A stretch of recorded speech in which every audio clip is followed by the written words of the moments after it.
അസ്സലാമു അലൈക്കും. ഇപ്പം എടുക്കാൻ പോകുന്ന സബ്ജക്റ്റ് യഹൂദന്മാരോട് അല്ലെങ്കിൽ ക്രിസ്ത്യാനികളോട് വിശുദ്ധ ഖുർആൻ എന്താ പറയുന്നത് നോക്കാം. അധ്യായം 5 സൂറ അൽ മാഹിദയിലെ 66-67 പറയുന്നത്, തൗറാത്തും ഇഞ്ചിലും അവർക്ക് അവരുടെ രക്ഷിതാവിൽ നിന്ന് അവതരിപ്പിക്കപ്പെട്ട സന്ദേശങ്ങളും അവർ നേരാവണ്ണം നിലനിർത്തിയിരുന്നെങ്കിൽ, ഏ റസൂലെ, നിന്റെ രക്ഷിതാവിൽ നിന്നും നിനക്ക് അവതരിക്കപ്പെട്ടത് നീ ജനങ്ങൾക്ക് എത്തിച്ചു കൊടുക്കുക. അങ്ങനെ ചെയ്യാത്ത പക്ഷം നീ അവന്റെ ദൗത്യം നിറവേറ്റിയിട്ടില്ല. അതിൽ തന്നെ 60 പറയുന്നുണ്ട്, വേദക്കാരെ, തൗറാത്തും ഇഞ്ചിയിലും നിങ്ങൾക്ക് നിങ്ങളുടെ രക്ഷിതാവിൽ നിന്നും അവതരിക്കപ്പെട്ടതും സന്ദേശങ്ങളും നിങ്ങൾ നേരാവണ്ണം നിലനിർത്തുന്നത് വരെ നിങ്ങൾക്ക് യാതൊരു അടിസ്ഥാനവുമില്ല. അവർ അധിക പേരും ധിക്കാരം അവിശ്വാസവുമാണ് വർദ്ധിപ്പിക്കുക തന്നെയാണ് ചെയ്തത്. അതിൽ 69 പറയുന്നത്, സത്യവിശ്വാസികളെ, യഹൂദരെ, സാബികളെ, ക്രൈസ്തവരെ, ആരുമാകട്ടെ, അവരിൽ നിന്ന് അള്ളാഹുവിലും അന്ത്യദിനത്തിലും വിശ്വസിക്കുകയും ചെയ്യുന്നവർക്ക് യാതൊന്നും ഭയപ്പെടേണ്ടതില്ല, അവർ ദുഃഖിക്കേണ്ടി വരികയുമില്ല എന്ന് പറയുന്നുണ്ട്.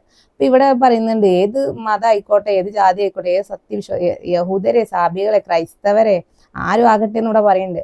ഇവിടെ പറയുന്ന വെച്ചാൽ നിങ്ങൾ അള്ളാഹുവിൽ വിശ്വസിക്കണം, അന്ത്യദിനത്തിലും വിശ്വസിക്കണം. പിന്നെയുള്ള ഒരു കാര്യം എന്ന് പറയുന്നത് നമ്മൾ സൽക്കർമ്മം ഉണ്ടെങ്കിലും ഏകദൈവ വിശ്വാസം ഉണ്ടെങ്കിലും നമുക്ക് തീർച്ചയായിട്ടും നമ്മൾ ഒരിക്കലും വിഷമിക്കേണ്ടി വരില്ല എന്ന് വേറെ ഒരുപാട് വചനങ്ങൾ പറയുന്നുണ്ട്. അപ്പോൾ അവരെ യഥാർത്ഥ ഗ്രന്ഥത്തെ അവർ നിലനിർത്തിയിട്ടില്ല. അവരിൽ നിന്ന് ഒരുപാട് ഭിന്നിപ്പുകൾ വന്നു പോയി, തെറ്റുകൾ സംഭവിച്ചു പോയി. പിന്നെ സൂറ അൽ മാഹിദയിൽ തന്നെ 82, 83, 84, 85 പറയുന്നത്, ഞങ്ങൾ ക്രിസ്ത്യാനികളാണെന്ന് പറഞ്ഞവരാണ് ജനങ്ങളിൽ വെച്ച് ഏറ്റവും അടുത്ത സൗഹൃദമുള്ളവരെന്നും നിനക്ക് കാണാം. അവരിൽ മതപണ്ഡിതന്മാരും സന്യാസികളും ഉണ്ടെന്നും അവർ അഹംഭാവം നടിക്കുന്നില്ല എന്നതിനാലുമാണ് കാരണം. അപ്പൊ ഇവിടെ ക്രിസ്ത്യാനികളെ പറ്റി പറയുന്നത് അവർ നല്ല സൗഹൃദമുള്ളവരാണ്, പിന്നെ അവരുള്ള മതപണ്ഡിതന്മാർ അഹംഭാവം ഇല്ലാത്തവരാണ് എന്നൊക്കെ പറയുന്നുണ്ട്. ഇവിടെ റസൂലിന് അവതരിക്കപ്പെട്ടത് അവർ കേട്ടാൽ സത്യം മനസ്സിലാക്കിയതിന്റെ ഫലമായി അവരുടെ കണ്ണുകളിൽ നിന്ന് കണ്ണുനീർ ഒഴുകുന്നത് നിനക്ക് കാണാം.